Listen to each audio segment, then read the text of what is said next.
untreated heartburn or acid reflux can lead to cancer, which is pretty crazy. If you want a way to force your body to permanently stop acid reflux and heartburn in 48 hours, click the link in the description below. For now, let's get to today's question. The question: what steps does it take to reduce acid reflux without antacids? Answer by Rory Malone. So you swung by the drugstore to pick up a cherry-flavored antacid. When it didn't kick in, you took a second and a third. Until that awful feeling finally went away with it. Heartburn no more. TM. Conventional wisdom says GERD occurs when too much hydrochloric acid, HCl, or stomach acid splashes upwards toward your esophagus, creating burning and discomfort. So you take an antacid to reduce that stomach acid and relieve the burning. You need enough HCl to activate enzymes that break down protein.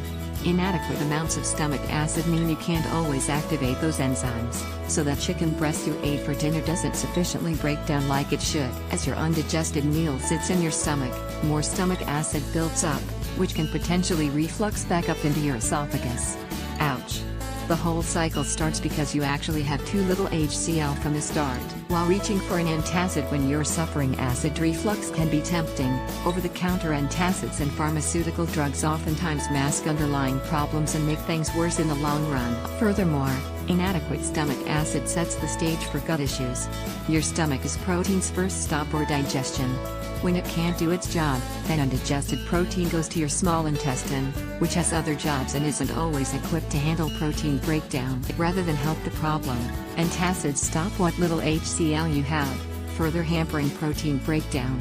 So you pay the price for short-term relief with increased risk for GERD and gut issues. While reaching for an antacid when you're suffering acid reflux can be tempting, over-the-counter antacids and pharmaceutical drugs oftentimes mask underlying problems and make things worse in the long run. The temporary relief of antacids or acid-reducing medications are never worth the long-term consequences.